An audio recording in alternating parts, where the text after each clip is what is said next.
សូមគោរពជម្រាបសួរពុកម៉ែបងប្អូនទាំងអស់គ្នាដោយសេចក្តីគោរពស្រឡាញ់រាប់អានថ្ងៃនេះដែរលោកឪបានមកដល់ទឹកដីប្រាសាទតាកវីឥឡូវបានថ្ងៃនេះ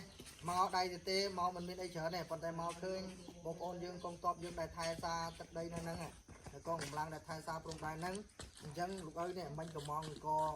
ទេពីក្រមកដល់បាយទៀតអញ្ចឹងឲ្យមានលីត្រីខហើយថ្ងៃនេះពិសេសលោកឪមាននេះអាយយន្តតិចនេះមានអាយយន្តតិចដល់ប៉ុន្តែដោយសារបញ្ញាពេកมันបានឲ្យជាងដេត្រឹមត្រូវទេអញ្ចឹងយកមកបញ្ញាប់ទាំងបឋមថ្ងៃមុនហ្នឹងមកប្រាសាទតាមនហ្នឹងបានតែ10ទេអាយយន្តតិចប៉ុន្តែគេដេតែថ្ងៃនេះបញ្ញាពេកមកតាកវីនេះបាន20អាយអញ្ចឹងជូនទៅមេហើយមេទទួលហើយ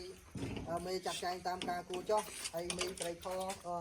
ហើយនឹងពេទ្យហ្នឹងអញ្ចឹងថ្ងៃនេះខ្ញុំមកនឹងមានសេចក្ដីស្រួលស្ដាយអញ្ចឹងបើមានឱកាសល្អវេលាល្អខ្ញុំនឹងមកដល់ផ្សារទៀតអញ្ចឹងថ្ងៃនេះខ្ញុំមកនេះក្នុងនាមជាឧត្តមប្រឹក្សានិងទីប្រឹក្សាសម្ដេចសង្ឃទាំងពីគណៈនិកាយអញ្ចឹងខ្ញុំបាទសូមជូនពរបងប្អូនទាំងអស់គ្នានឹងឲ្យសុខសន្តិភាពទាំងអស់គ្នាហើយនៅយើងរស់នៅក្រោមមលុបសន្តិភាពនៅក្រោមថ្នាក់ដឹកនាំរបស់សម្ដេច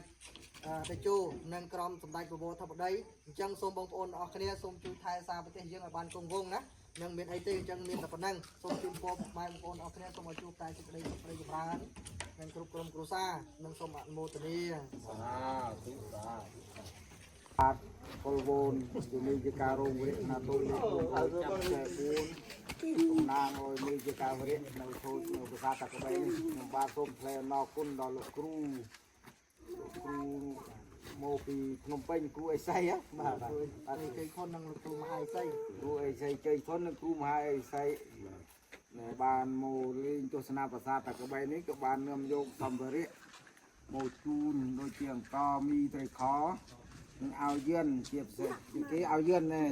ហើយគេដើម្បីឲ្យតាមគ្រប់លំការពារខ្លួនខ្ញុំសូមជូនពរព្រះអង្គទាំងអស់ដែលជួបតែសេចក្តីសុខសេចក្តីចម្រើននិងសុខភាពល្អបាទអរគុណ